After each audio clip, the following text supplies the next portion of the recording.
Good morning, everybody. Let's start with a Karen Drucker one. Beauty in You. Some of you know this song, yeah? Please join me.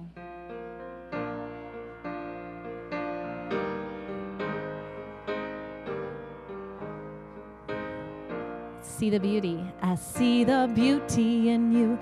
I see the power in you. I see the greatness in you, and so it is. I see the child in you. I see the sweetness in you. I see the softness in you, and so it is. I can see it. It's right there before me. I can feel it. Deep in my soul, I just know it, that you are an angel full of magic and power and pure sweet love. One more time. I see the beauty in you. I see the power in you. I see the greatness in you, and so it is. I see the child in you. I see the sweetness in you.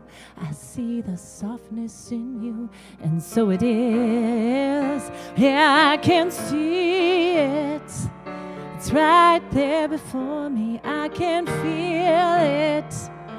Deep in my soul, I just know it, that you are an angel full of magic and power and pure sweet love. I see the beauty in you. I see the power in you. I see the greatness in you, and so it is.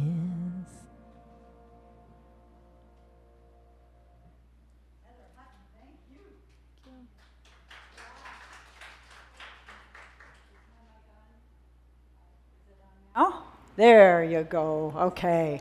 And guess what? I see the beauty in you. Good to see you all. Welcome, welcome, welcome this morning.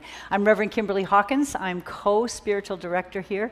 It's my pleasure to be here on this warm day, trying to keep it cool in here. We are a progressive, inclusive spiritual community. We honor all paths to God, and we welcome you no matter where you may happen to be on your own personal spiritual journey. If you're here for the very first time, we'd like to give you a little warm welcome. I know there's at least one. Would you raise your hand if you're here for the first time? Quite a few of you. Welcome. There is a sign-up sheet in the social hall. If you live locally, we will put you on our e-newsletter mailing list so you can keep abreast of all the things that are happening around here, and there are quite a few.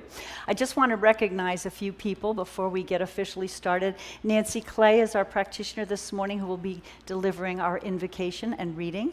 Wendy Wellborn is holding high watch throughout the service and did a beautiful meditation for us this morning. As you've heard, Heather Hutton is our awesome guest musician this morning. Honored to have her back. And just a shout out to our Sunday crew. They are broadcasting live, and we have folks watching either live or on the recording. So welcome to all of you. Bill Miner heads up our broadcast team. Tom Frederick is on sound. Vivian Lacey and Shannon Schnibbe helping out. So thanks to everybody who makes this service possible. It is the first Sunday in August, so I'd like to welcome all the people who have birthdays this month, and I know some of you already did, to stand up so we can sing to you. Any August birthdays in the crowd? Nancy. Oh, and the last line is, happy birthday, we sure do love you. Heather. Here we go. 1, 2, 3. Happy birthday to you. Happy birthday to you.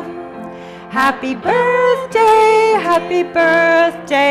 we sure do love you. Happy birthday. Okay, Linda, Reverend Linda, are the teens all here? No, okay. We're going to hear from the teens at the end of the service about their week at camp. It was awesome, so that's something to look forward to. But for now, let's take our collective deep breath.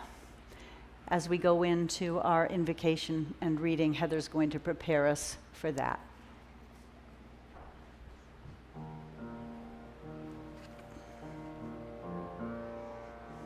Just slow down your breath as you're listening. Enjoy the inhale and the exhale. Feel your heart a little more, that's right. Loosen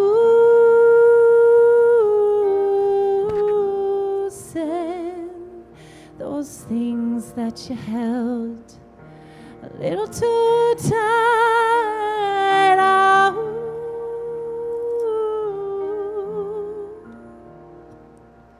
Return again and again.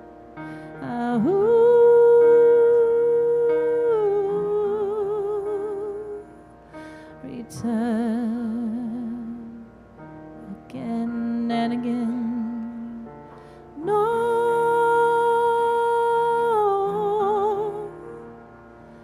that everything will be just fine. You and I will navigate these dark and night times.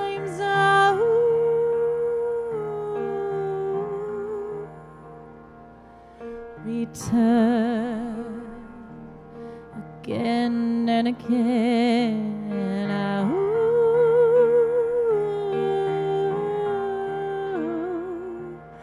Return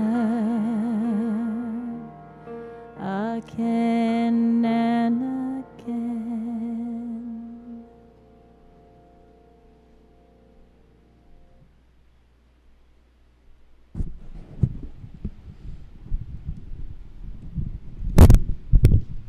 Okay, can you hear me? I guess I can take my mask off right now.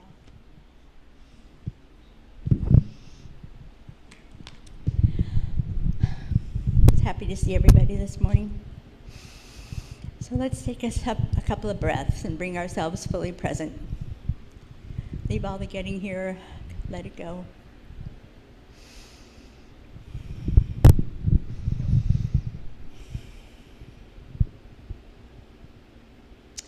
This is what I know. There is one power, one presence, one infinite intelligence, one substance, one thing happening on this planet, and we're all a part of it, and all of us are expressions of the one spirit that is creating every moment that we live, every breath that we take. And it asks nothing of us except to know it, if you so desire. If you want a life that brings spirit alive as a part of you, and a guide in your life, and a place to go inside yourself when you need a safe, peaceful refuge. All of this is given to us by the one power that I call God. I'm so grateful for these truths that I've spoken. Grateful for every person here. Blessing Kimberly's talk this morning, which I know is just going to be so wonderful. I'm really excited about it. Okay, so with great gratitude and great respect and great joy, we can say together, and so it is. Well, I have a little reading this morning. I think most of you are used to me reading from Science of Mind magazine, which is one of my favorite things. Oh, of course, I took my page marker out. This might take a second.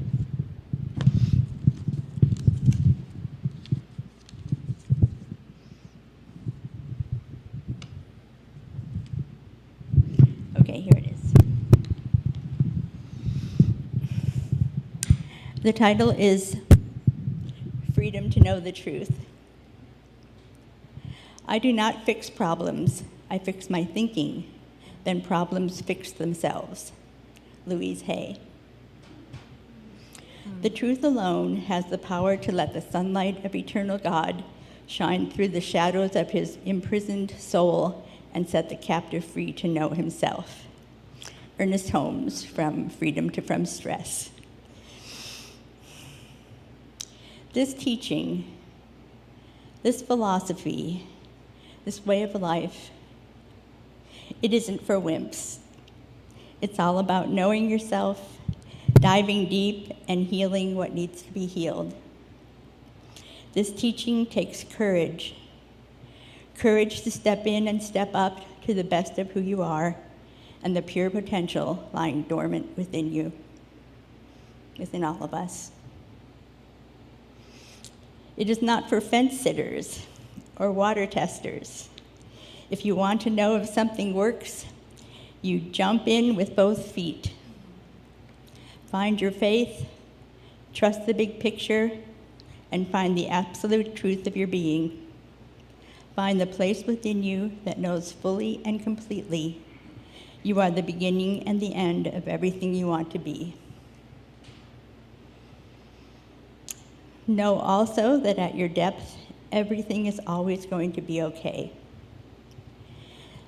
That this work you do, the work that is continuous and ongoing, is the priceless negotiation of knowing your own mind.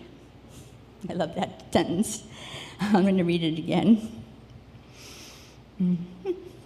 The work that is continuous and ongoing is the priceless negotiation of knowing who you are.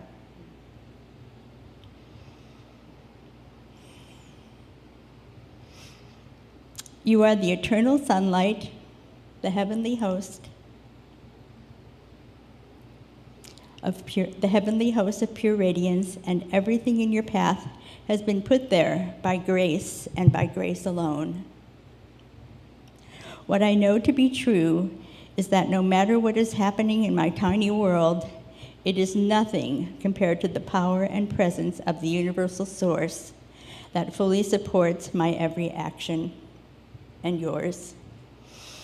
What I know to be true is that whatever is going on in my crazy, ego-based, irrational, illogical thinking, I have tools within me and can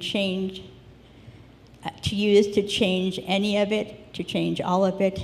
I speak to myself kindly, unabashedly, and with the bold audacity of knowing. I am spirit unfolding, and I need nothing more. Our affirmation is, I am free to know myself, and I joyfully accept the revealing of the fullest expression of spirit through me and through you now. And so it is. Thank you, Nancy. Isn't water such a great teacher for us? I mean, no matter what the temperature, no matter what's going on, whatever the season, water always knows what to do. Just changes form and keeps moving on. That's what this song's about.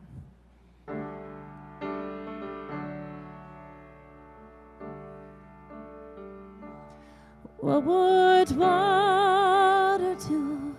Take the path of least resistance to get through. That's what water would do. Maybe I could too. Like the water in my veins doesn't worry about the place it's going to. That's what I could do.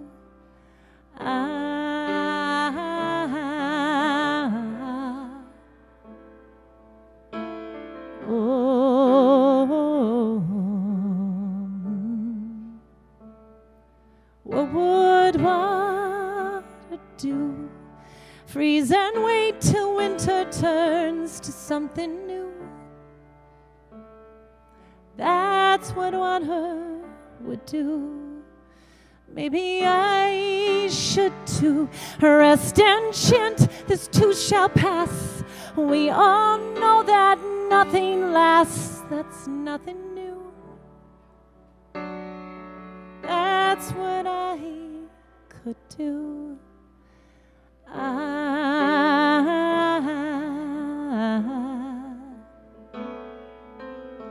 Oh,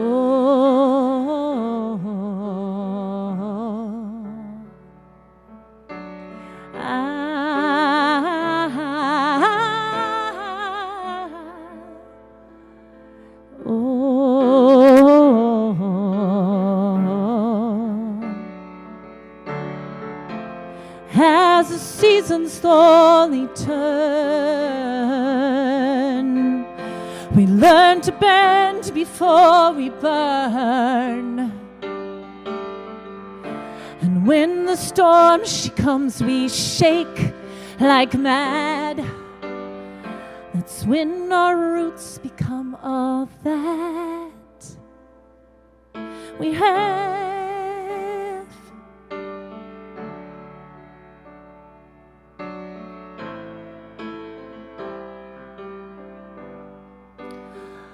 All that we have.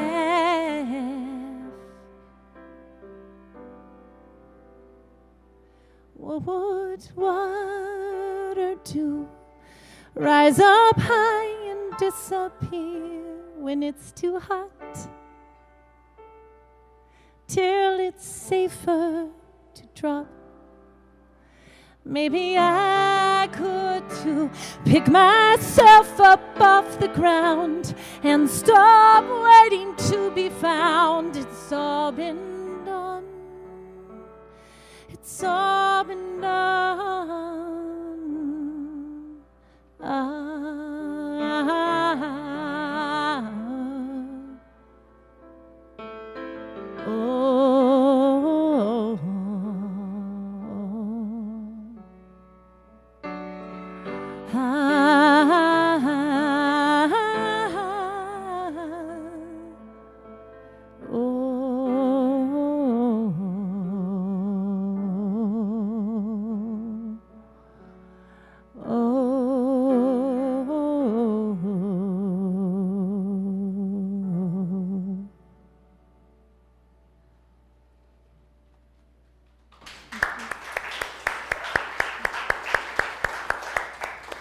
Beautiful song by the beautiful Heather Hutton. So good to have you back, Miss Heather.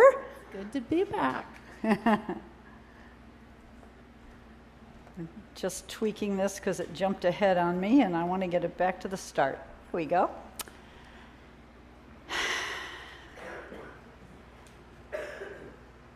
Everybody needs beauty as well as bread.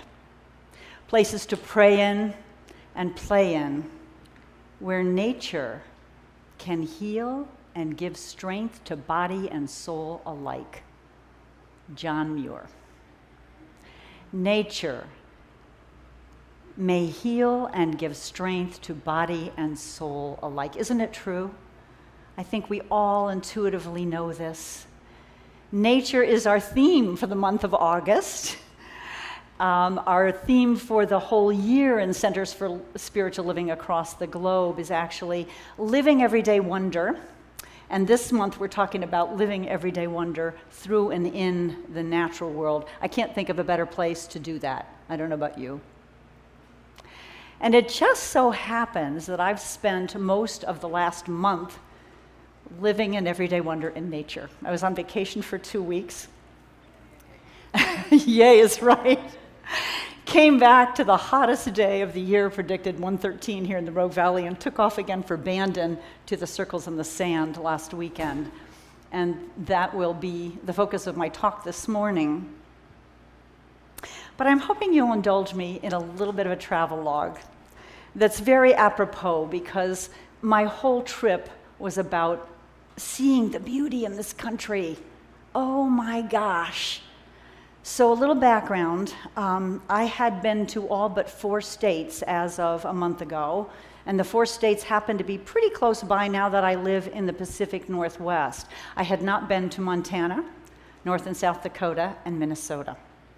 And Reverend Linda Rapond agreed to drive with me when we were invited to spend a week at a friend's cabin on Cass Lake in Minnesota. So I picked her up. Mid-July, I picked her up the day she finished being our advisor at teen Camp Cedar Ridge in Vernonia, which we'll hear about at the end of the service. And we set off on our journey. Montana. I'd heard the expression big sky. I had never experienced it, and boy, there's a big difference between hearing about it and seeing it. How many of you have been to Montana? Since we live in this neck of the woods, I guess most of you beat me to the punch. the expansiveness, you know, the feeling of going on forever. And the clouds fascinated me. I probably took scores of pictures just of the clouds. And talk about healing and giving strength to the soul. It just fed me. And all of these were just, you know, clicked as I was passenger in the car. From there, eventually we wended our way into the second state I had not seen, which was South Dakota, briefly in North Dakota, but South Dakota, with the huge stone formations and big trees and mountains and the Black Hills. Again, just thrilling. Our intention was to take me to Mount Rushmore, kind of a have to see if you go to South Dakota. But even more moving for me was my experience when Reverend Linda took me first to the Crazy Horse Memorial. Anybody been there? 1, 2, 3 people. I had never even heard of it, which is kind of cattywampus, isn't it? I mean, everybody knows Mount Rushmore with the 3 white presidents on the land that was sacred Indian land and we didn't have permission. And I'm not knocking it in that it's truly a wonder to see and I enjoyed seeing it, but really, come on, right? So Crazy Horse Memorial is also, in Monument, is also in the Black Hills. You can kind of see at the very top middle there is the face of a Native American. That is Crazy Horse. He was a Lakota warrior who stood against Custer to try to defend the lands of the sacred lands of the Native Americans. This has been in progress for 70 years, and eventually that whole front will become his full body and his horse. But it's not just the monument. It is a whole center to honor and celebrate and disperse Native American culture. And there's also an Indian university there. So I was just, talk about being uplifted by both the natural environment and what folks are doing there. They've never, one of the reasons it's taking so long to build, they have never accepted, nor do they intend to accept, any government dollars. And there's Mount Rushmore. Pretty darn impressive. I was blessed to have a nice day. There's a blue sky in the background. So eventually we made our way into Minnesota. Kathy Rummel, I know you hail from this area of the world. As we entered Minnesota, I love the license plates. You know, they say land of 10,000 lakes. So on the way over the border, just an hour or so to get to Cass Lake, I counted 33 lakes. There probably were more that I missed. This is Cass Lake, and I spent a week immersed in the rhythms of nature. We hardly wore clothes, to tell the truth. We wore PJs at night, put on bathing suits in the morning. We're in and out of the lake all day long, hiking. It was magnificent. So, you know, here are some of the things we celebrated each day. By the way, I left behind, if you know me, this is a big deal. I left behind my hairdryer, no toenail polish, no jewelry. You know, all of that stuff went by the wayside. Took old clothes. It was great. And we enjoyed the sunrises over Cass Lake. We were actually on an island called Star Island in the middle of Cass Lake. And there is a lake in the island in the middle of Cass Lake called Lake Windigo. So this is a picture of the sun beginning to set over Lake Windigo. So incredibly beautiful. Just breathe that in, huh? At nighttime, at dusk, again, the lake. This is Cass Lake again. You know, I heard it said that most of us suffer from a disorder called NDD. You know what that is? Nature Deficit Disorder.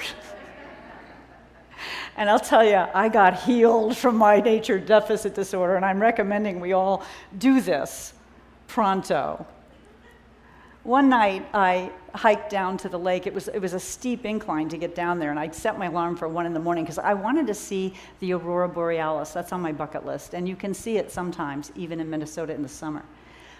But instead, I was greeted with a moonrise. You don't see the northern lights when the moon is rising, but this red moonrise, and so I was thrilled. I still want to see the northern lights. And during the hike, if y'all know me, you know I adore wildflowers, and talk about the artistry of the divine, the intricate designs and colors and sizes and shapes. Oh my goodness. That one on the left is a crimson columbine. The one on the right, I had never seen before, believe it or not. I think it's called a tansy. And of course, the critters. This guy visited us regularly on the deck, the hummingbird. And this guy, it's not a great picture because I took it with my iPhone, but it's a damselfly. And look at the colors that nature imbued. It's like neon blue, and it has stripes in it. It's amazing. This picture was actually taken at, what's it called? Tasca. Help me out, Kathy Brummel. Yeah, what's it called? Natasca. I'm not saying it right, but it's the state park where the headwaters of the Mississippi are. And so this is amazing. Anybody been there besides from Kathy? Yeah, a lot of you. This is amazing, again, in nature, because the mighty Mississippi that divides this whole country starts here. You can walk across the Mississippi. I got a magnet for my refrigerator. It's only that wide and like a couple feet deep. Now contrast that on the way home, going through all these states again. There's one part I didn't get a picture of, and I know Renee will know this because she's a former Seattle resident. Coming up the mountain pass as you come west towards Seattle and then down, some of the most exquisite, beautiful mountain passes I've ever seen. I was in the back seat and I couldn't take pictures. And then eventually we came back through Astoria. How many of you have ever been to Astoria? I mean, my gosh, that bridge, it's the longest whatever bridge, I don't know what the definition is, in North America. It's 4 miles long, going over the mouth of the Columbia River. Again, nature is astounding. Wandering in the delights of the day. What is the real theme? That's my sister's theme, and I'll tell you more about that. But being in awe, being in awe. This final picture of that trip was coming back down into the Rogue Valley, and I just love it when you can see the shades of the mountains at varying distances. So that's my little travelogue. Now, heading up to Bandon. You know, we have some of the most gorgeous scenery in the world, don't we? Someone asked me after this trip what my favorite state was. I do not have one. I love Oregon, and I love Bandon. It's just exquisitely beautiful. And the changing light, the changing weather, so amazing. In the mists, this was taken off our balcony. We got the last room available because of the circles in the sand being so popular and the heat in the valley being so high. We overlooked this incredible scene in the morning. And I love this shot because, again, nature at play. You see 3 gulls there. The little orange thing down in the bottom right there is a starfish, a sea star. And then there's mussels all over that rock. Nature, we can learn so much from nature, yes? I mean, how it coexists peacefully for the most part. There were sea caves, tons and tons of sea stars and anemones. They were just so plentiful. I guess there was a disease a while back that was killing them off, but I think they're on the resurgence. I surely hope so. They surely are on Bandon beaches. Sea anemones. And this brings me to my title this morning. Circles in the Sand, Life Lessons from the Labyrinth. How many have walked the circles in the sand in Bandon? All right, quite a few of you. I know that Eric was there last Sunday when I was there, and Vivi and I went together, and we're going to be talking more about that in a minute. How many of you have had the spiritual practice of just walking a labyrinth somewhere? Yeah, I'd say more than half of you. So just a little background, and bear with me if you've been here and you know this, but look at this.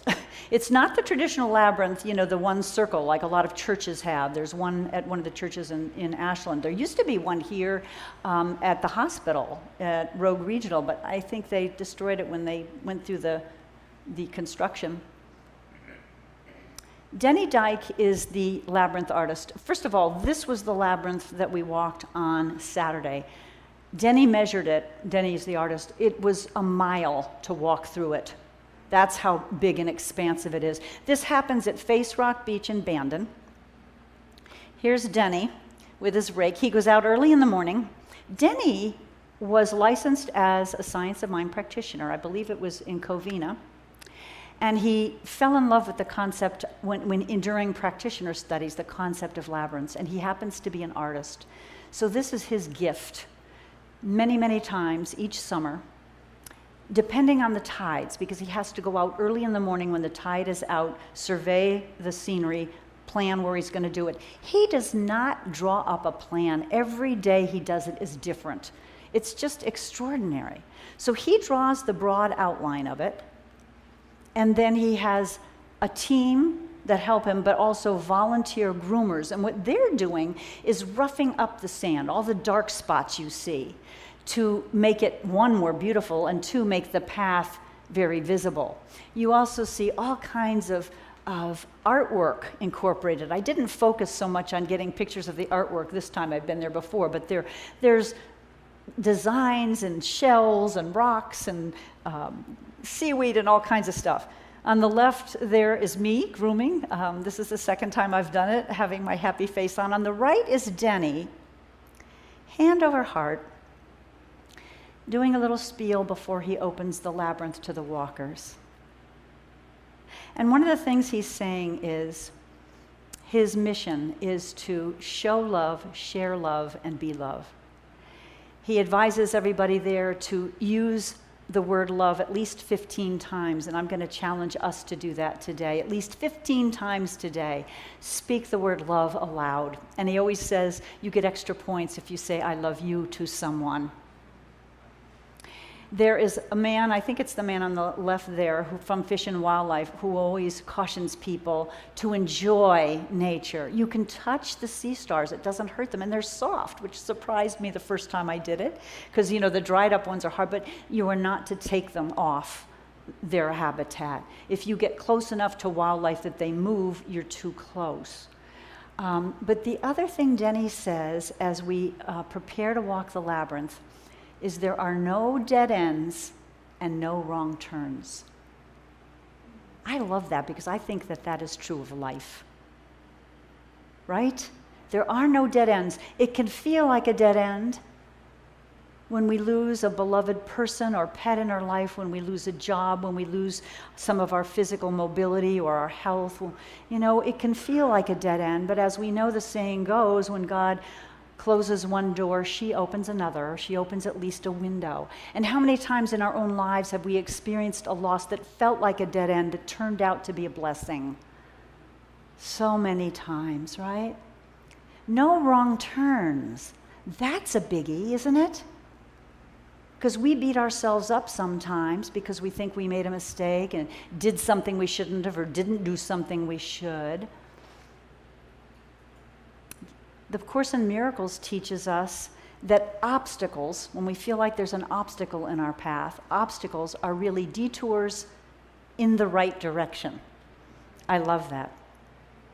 And the Way of Mastery tells us that everything that happens to us, every single experience, is a stepping stone laid before us of God to guide us home.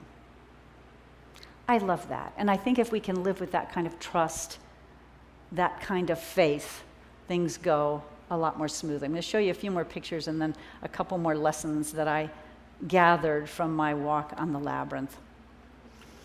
The lighting that day was amazing.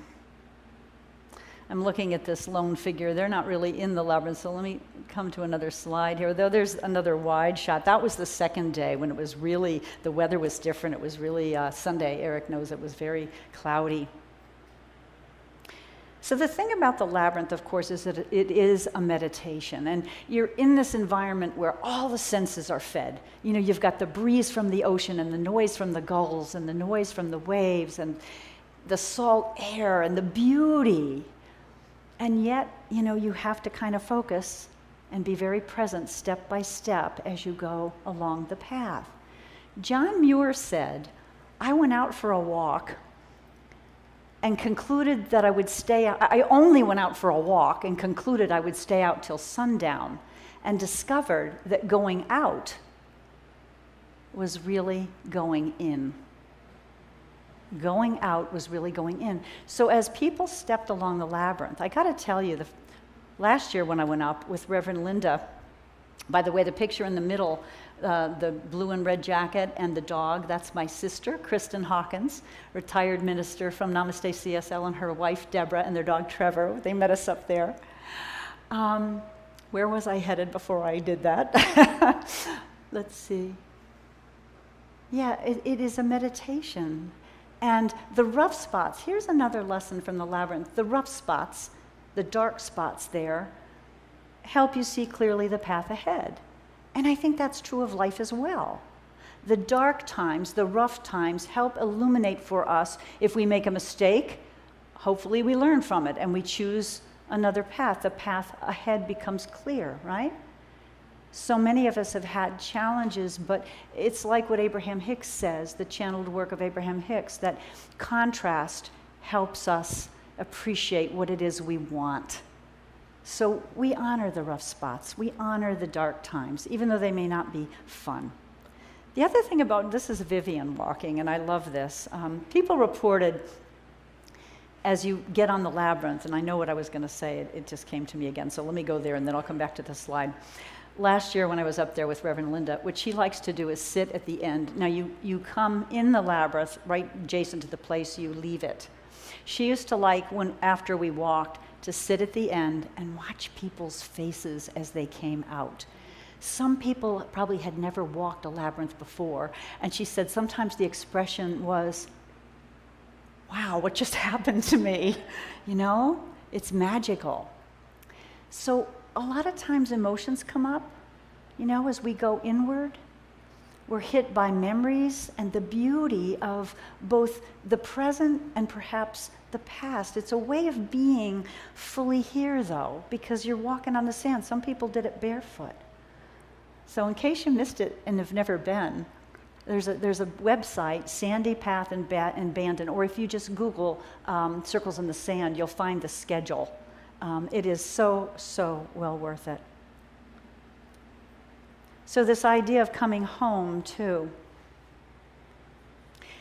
You know, when you walk the labyrinth, you don't have to think or puzzle about where to go. You just follow the path that's illumined. And I think that, too, is a lesson. If we can follow our inner guidance and do and go where we're guided, we get to the final destination, which is home. Home in the heart of the divine. We never really leave that place. But that's really simple, isn't it? A simple way to live. So I think part of the labyrinth is you don't have to think. You leave behind all the busyness, all the decisions, all the worries, and you're just fully, fully present. Yeah, here's the other thing. You can't really see where you're going. I mean, have you ever been in a complicated labyrinth and try to figure out, how do I get from here to there? It's so many twists and turns, and life is like that. You know, we think we know where we're going, but do we really? An example in my own life is this. I never in a million years would have guessed as a young person that I'd be a minister. You know? But I was led along the path. I think Spirit had in mind all the ways that would hone me to do this job, hopefully, pretty well. And I started out as a teacher in secondary school. What do I do now? I teach spiritual enrichment classes, right?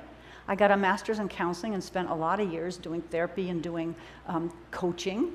Pastoral care and coaching and counseling is certainly a minister's job. And then I spent 10 years in television news, on air, writing and producing documentaries for a time. And what does a minister do but write talks, deliver talks? And I don't happen to have the number one fear that most people have, which is public speaking.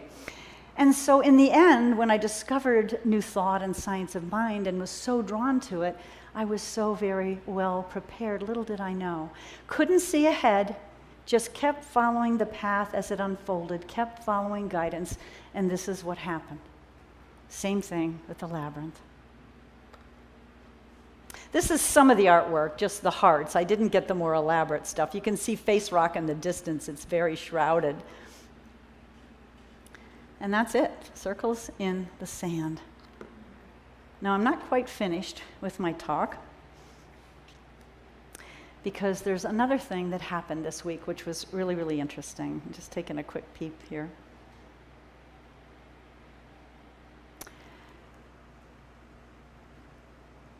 if you know me or if you're on Facebook with me, you know that I love taking pictures of nature. Anybody else like to do that in here? A few of you, yeah. And I forgot that it's actually a spiritual practice. I forgot. I mean, it feels wonderful. I love doing it. I've been accused of being addicted, but it's a good addiction if it is an addiction. But I remembered back to, hi, welcome. Have a seat. I was at a practitioner retreat in Long Beach, California. Jeff Schlicht was a newly licensed practitioner, and one of the workshops he did for us, he's a photographer. He sent us out with our cameras, our phones, to take pictures. And the instructions were, don't take pictures to impress anybody, find what moves you. Snap pictures of it, bring them back, and talk about why you took the pictures you took, and then they made a slideshow. And he started me on this path of taking pictures. There's an article in this week's Science of Mind magazine, as luck would have it, about nature photography as a spiritual practice. Go figure. Why? One, it causes us to be fully present and to notice. You know, as you frame a shot, you are noticing it. The article said it teaches us to see with new eyes even when we're not behind the camera, right? So I'm going to show you a few pictures as I continue to talk about this, but I'm going to encourage you to think about it. Almost all of us have smartphones right now. And so whether we're taking a big vista like this one, which when I look at it reminds me of the feeling of that ocean spray and the breeze from the beach in Bandon. This was a waterfall that I shot along the Mackenzie River. I climbed way down there to get the shot, and that was part of the experience too, the hike and the beauty of this natural setting. Or whether it's close-up shots. These are lady slippers. And look at the intricacy. You know, you think there isn't a divine artist? I mean, was that an accident? Somebody designed that. Clarkias and sunflowers. And then there's the creatures, and you have to have a lot of patience, of course, to get close up to butterflies. There's two there, actually, one in the front, one behind. That was in Cathedral Hills Hike in Grants Pass. And finally, this is the guy that kept visiting us on our balcony, reminding us to have a perch from above and to see things from a different perspective, to see things with new eyes. I think that's what this photography teaches me. So in closing, my sister and Deborah, who you saw the backs of here, are both retired now. And they've outfitted a Sprinter van, and they're traveling the country, right now the West Coast, and just exploring. And their theme is wandering in the unexpected delights of the day. So I want to charge me and charge all of us to make time to do that, to wander in the unexpected delights of the day. John Muir, again, said this. And, you know, I'm thinking of the culture here where if you're still working, you know, so often you start a job and you get 2 weeks vacation a year. And in Europe, you know, I lived in Paris for a while. The city pretty much shuts down the whole month of August. Everybody's on vacation. That's normal. This is what Muir said. And I charge us with this.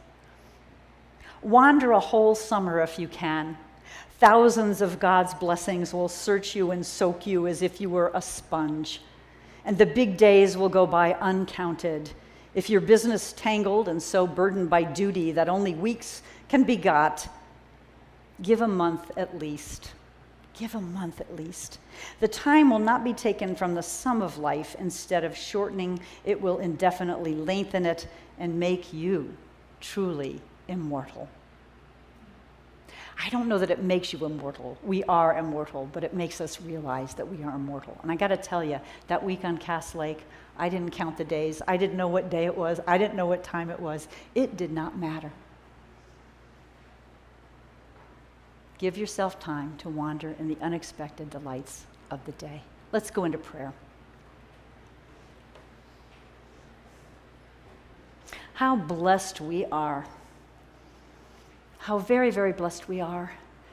And in these times that are so challenging, whether it's COVID or war, political dissension, racism, social inequality. There's so much going on that can make us feel off kilter and in chaos. What we know about all of those things is that they're coming up to be healed, that there's a divine presence, divine order in and through all of life. And even those things work together for the good. But in the meantime, we are blessed if we look around, if we step outside, if we walk around the neighborhood, to have this incredible beauty the divine has given us called nature. We need not suffer from nature deficit disorder. We can soak in and have our souls and our bodies given strength and healed. We can take time to wander in the delights of the day. And when we do that, we walk as if we're walking the labyrinth, seeing the path ahead, not having to look too far ahead, but just knowing that we're guided step by step, that we may not see how to get where we're going, but there's a spirit within us, an intelligence within us that absolutely knows and will gently guide us along the path. Sometimes a little not so gently if we wander too far astray, and that's okay too. So I give thanks. I give thanks for this Science of Mind philosophy. I give thanks for Denny and his beautiful ministry, which is a community art project and a community spiritual practice. I give thanks for each of us and the support that we lend each other in spiritual community. And I give thanks for the spirit of love in and through all of life right now, especially knowing it's present for all who are suffering, whether it be from illness, loss, war, whatever it is. God is right there within, around, and through each one of us. So in gratitude, I release this prayer, knowing as all prayers, it is heard, it is answered. And so it is. Amen. Before I turn it back over to Heather, I want to mention that, well, I'll wait till announcements. I got a couple juicy announcements for you. Okay, Heather? So there's a beautiful new book out called Grateful by Nature that Eric Allen here wrote. And beautiful photographs, inspirational words, and I've been delving into it and really wanting to create a beautiful song around the book. And I've been playing with some ideas and kind of thinking about the verses and choruses, and it came together a few days ago. It was one of our smokier days, and not the most pleasant to be outside, but that's where I go when I really want to get perspective, is outside.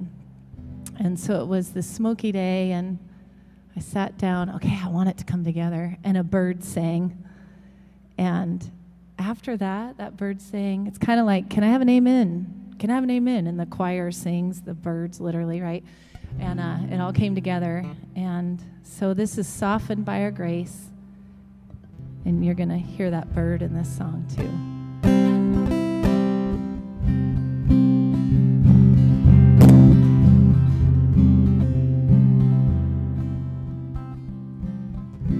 Rivers to the ocean move wild and free, and sometimes languidly the road to home, it changes through twists and turns.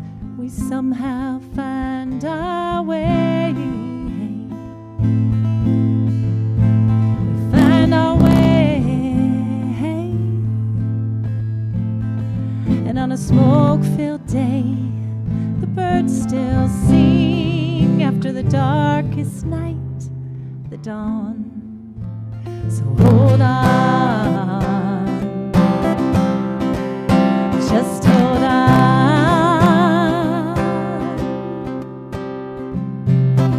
The smallest bead, a prism, a world of light, and pictures from even the smallest doorway, it can open to the widest of all places, hey.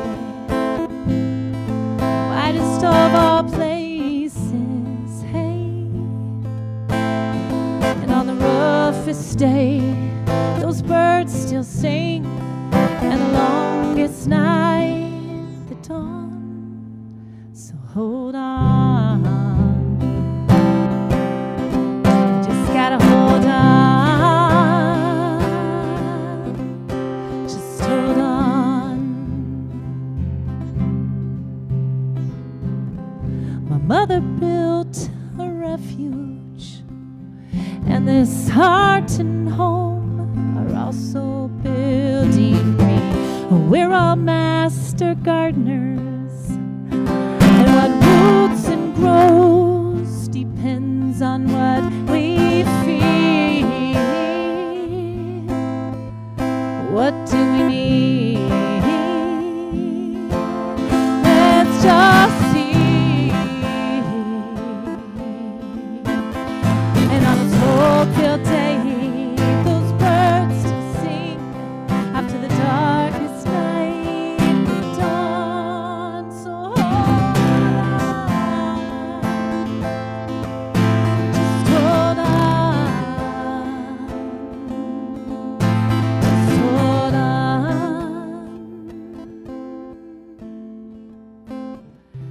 The leaves let go each autumn as our colors fade. They seem to know their way. The ground below will hold them, and gravity, softened by the grace, we're softened by the grace, we're softened by our grace, softened by our grace.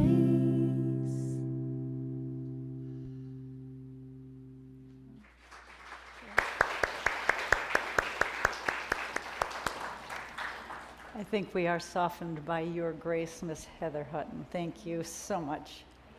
Aw. Time now, as our ushers come forward, thank you, Ellen and Patricia, to give our tithes and offerings. And I see our teens are ready, so we're going to hear from them in a moment. So if you'd like to bless the basket, I know a lot of you give online, which is wonderful. We are so grateful for your contributions. If you'd say the affirmation with me or after me, graciously I give from a place of love, knowing that as I give, so do I richly receive. So it is. Thank you, Patricia and Ellen. Just a reminder, just one sec, Heather, just a reminder, you can, if you give cash, there are envelopes designated for either Center for Spiritual Living or Unity. You can write a check to either one, and for our online viewers, best place to go is online, cslroguevalley.org, and hit the donate button. Thank you.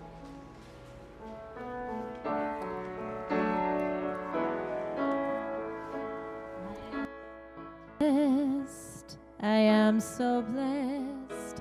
I am so grateful for all that I have. I am so blessed. I am so blessed. I am so grateful. I am so blessed. I am so blessed. I am so blessed. I am so grateful for all that I am.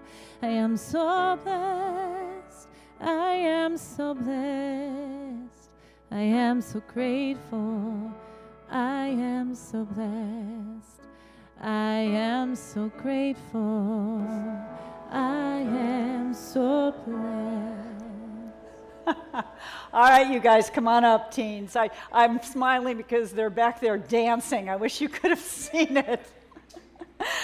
So back from teen camp, I don't know who's speaking. I'm going to give the mic to Sophie for starters.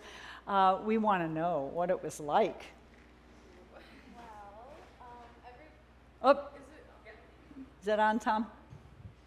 We got it. Okay, so every day we would do 2 workshops, and all of them were wonderful, but one of them really hit me hard.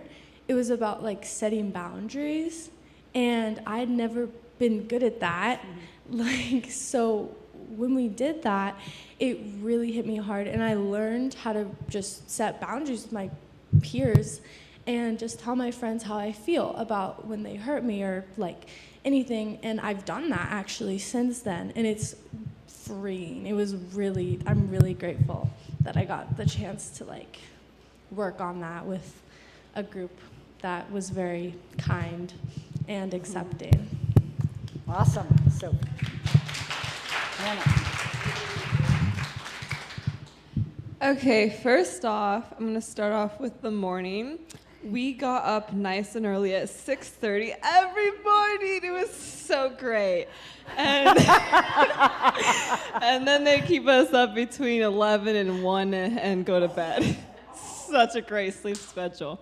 Anyway, for real though, it was really nice. It was really fun. The people were really accepting and welcome, and I just felt really open and like happy because like the people were just so incredible.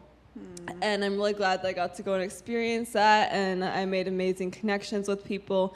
And like Sophie said, the workshops were really good. Sometimes they were kind of long, but they were really fun anyway. And we usually finished like early all the time, but then our group, the day the slip and slide opened, our group was the one that finished late. So that was wonderful. But yeah, it was a really great connection and that we made, and I'm really thankful to all of you who contributed so we could go up there and experience that amazing thing. So thank you. Thank you so much. Reverend Linda, anything you want to add? Okay, all right. Also attending camp was Rowan Alec, who is doing something else today, and Sophie's sister Alex is working as an intern up there for the whole summer. So we actually had 4 teens and Linda there. All right, next up, as synchronicities, don't you love synchronicities? You know the quote about synchronicities, God's way of staying anonymous. When I emailed Heather the talk title, because she's the musician picking the music, she had her friend Eric Allen coming down, who was planning to come here, and they're planning a presentation that he's going to tell you about in a minute. But his book is called Grateful by Nature, and as I haven't read it yet, I've been gifted it, and I'm so grateful. It's beautiful. It's about nature and the healing properties, I think, in meditation. So come on up, Eric, and tell us a little bit about your book. There are copies available in the social hall, and about this event that you and Heather are planning at Bloomsbury Books. As Reverend Kimberly said, sweet synchronicity. In living the everyday wonder of nature, and in doing so in gratitude, the images of Labyrinth meditations in general, and these circles in the sand Labyrinth meditations in particular, have been so central to me that they've ended up being a frame and a theme within this book, Grateful by Nature. There are many circles in the sand photographs and many images of the Labyrinth meditations in releasing, receiving, and renewing along our path. The Labyrinth meditation is so profound to me because not only is it allowing you to get into those unexpected delights of the day in a fascinating way. As I told Denny on the sands last Sunday, it's also so simple that you don't even have to explain it to dogs. They walk with their owners, and they do it great, and they get just as much out of it as we do. That's true. I love that kind of form. So I was over on the sands last Sunday, not only to experience the Labyrinth meditations, but to talk to Denny and Beth about how this message of gratitude as a transformative practice, not as a response to positive circumstance, but as an action regardless of circumstance, could collaborate with Circles in the Sand to further each of our service in the world. And I had no idea that Reverend Kimberly was there. I was in one of her pictures, however. Did you see yourself? I did, as a matter of fact. I was Viv just recognized entering you. the labyrinth. And I was already coming down, as Kimberly mentioned, to co-create with Heather Hutton. We are bringing an evening of gratitude to Bloomsbury Books in September 8th from 7 to 8 p.m., weaving Heather's musical artistry with words and images from this book and gratitude as a practice. So when I agreed to come to CSL to support Heather and be with her here and meet people, I had no idea that the theme had to do with circles in the sand. So it all came together beautifully, and I'm so grateful to be able to join you here today, and hope that you will come say hello in the social hall afterwards, and come join us at Bloomsbury Books in September 8th, from 7 to 8 p.m., free, and all are welcome. Thank you for having me. Perfect. Thank you so much, Eric. Whole thing about gratitude, I forgot a part of my talk. That's big, right? The Course in Miracles tells us be grateful for everything. Eddie Watkins has that song, Thank You, God, for so another day. Okay, a couple more quick announcements, because we're at the bottom of the hour and I don't like to go over, having been in TV news. Let's go, right? Men's group meets Monday at 11 here. I understand there were 10 men last time. I am so tickled to know that. Alan Aykroyd has details. I am leading an Adventures in Prosperity team on Wednesdays, and I've invited a bunch of folks. We're doing John Randolph Price's 40 Days of Abundance, and we're visioning for the Prosperity series that's happening here in October. If you would like to join, please see me. There's room for more people to do that. It meets Wednesday from 1 to 2:30 on Zoom. Rev Michelle's ordination is coming up, I'm sure you know by now, Friday evening, this Friday, 5:30 at the Scottish Rite Center. This is a big deal. You're going to see the ministers process in our robes, and there are visiting ministers that have mentored her coming in from all over. It's going to be a beautiful, beautiful, and it's not only a beautiful ceremony, but it's a way to connect to the larger CSL community. So please, if you haven't RSVP'd, email Vivian at cslroguevalley@gmail.com and let her know you're coming. There'll be a reception afterwards. And then next Sunday, our two guest speakers are guests that are coming to the ordination. Reverend Josh Reeves, who is co-minister at our denomination's largest church, Mile High Church in the Denver area, and Pat Campbell from the Calgary Center for Spiritual Living.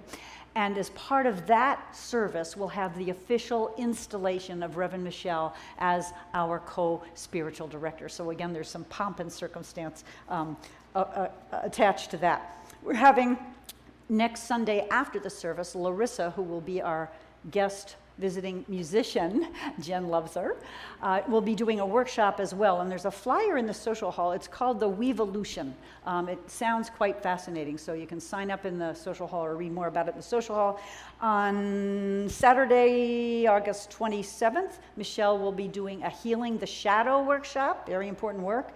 And finally, I am starting the Essential Earnest, which is a certified class, one of my favorite classes to teach. It's a 10-week class on Wednesday evenings, 6 to 8:30 on Zoom. There's a sign-up sheet in the social hall. Let me know if you have any questions. Here we examine some of the juicier mystical writings of our founder, Ernest Holmes, and some of the things that were actually deleted from the original textbook because they were considered too controversial. Things about sex, things about addictions, things that were too woo-woo, I guess you would say. Not for me, okay? I think that's it. Sign up for our newsletter in the social hall. And let's see.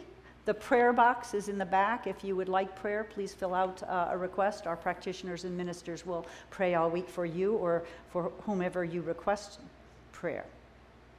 And I think that's it. So time for our closing song, Heather. Yeah, one more song. So this song is by Lawrence Cole, and it was inspired by the poet and author Oriah Mountain Dreamer. The Invitation, it's called. Let us see the beauty every day and source our lives from its presence. I want to know if you can see the beauty even when it's not pretty every day. So you'll notice there's a little bit that repeats, and I welcome you to sing that with me. Let us see the beauty every day and source our lives from its presence. Let us see the beauty every day and source our lives from its presence. We can sing that together. Let us see the beauty every day and source our lives from its presence. Let us see the beauty every day and source our lives from its presence. I want to know if you can see the beauty even when it's not pretty every day.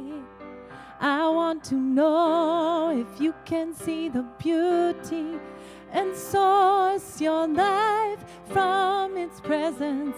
Let us see the beauty every day and source our lives from its presence.